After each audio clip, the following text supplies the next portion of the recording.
जिसे भारत सरकार ने बैन किया था, वो संगठन एंटी नेशनल नहीं है तो फिर क्या है? बताइए सर। तुमने कहा कि भारत सरकार ने आरएसएस को बैन किया। तुमने सही कहा, लेकिन अगर ये बैन सही था तो उन्होंने हटाया ही क्यों? ये साबित होता है।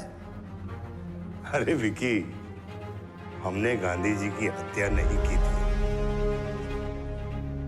तुम्हारे लिए एक सवाल, बापू के गुजरने के बाद सबसे पहले शोक किसने मनाया था? गुरुजी, दिल्ली कार्यालय से टेलीग्राम आया है, बापू नहीं रहे, गोडसे ने। राम, ये देश के लिए बहुत दुर्भाग्यपूर्ण है। सारे कार्यक्रम रद्द कर दो। देश शोक में है। संघ भी 13 दिवस का शोक मनाएगा।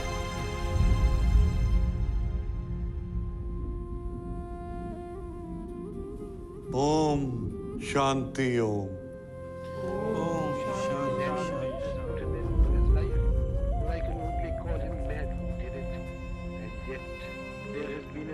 Poison spread in this country during the past years and months.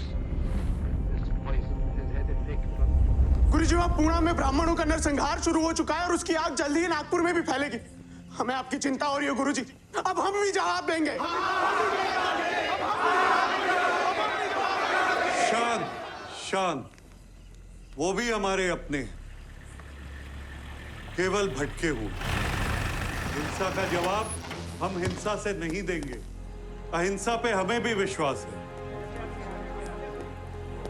गुरुजी, ऊपर से ऑर्डर है, आपको गिरफ्तार करना पड़ेगा। अगर मेरी गिरफ्तारी से इस देश में अमन और शांति रहती है तो चलिए, मैं तैयार हूं।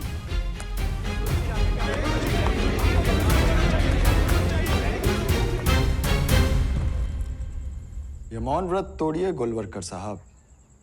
गोडसे मान चुका है कि वो आरएसएस का मेंबर था और संघ ने उसे बंदूक चलाना सिखाया है।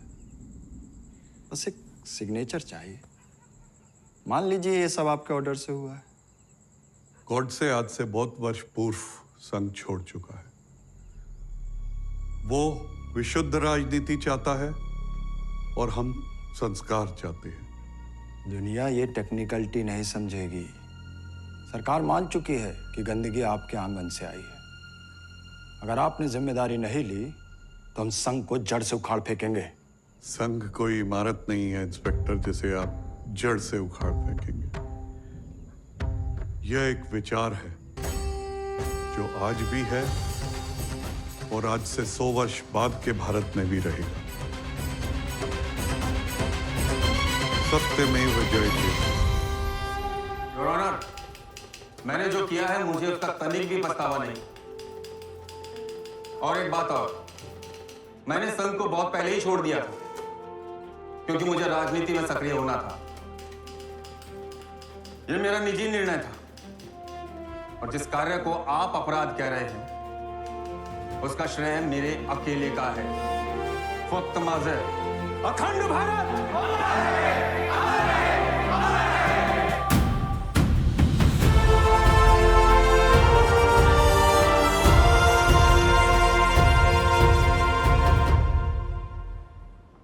तो आपके हिसाब से बापू की हत्या में आरएसएस का कोई हाथ नहीं था? सच सच कह दीजिए, बापू की आत्मा रोएगी आपका झूठ सुनकर।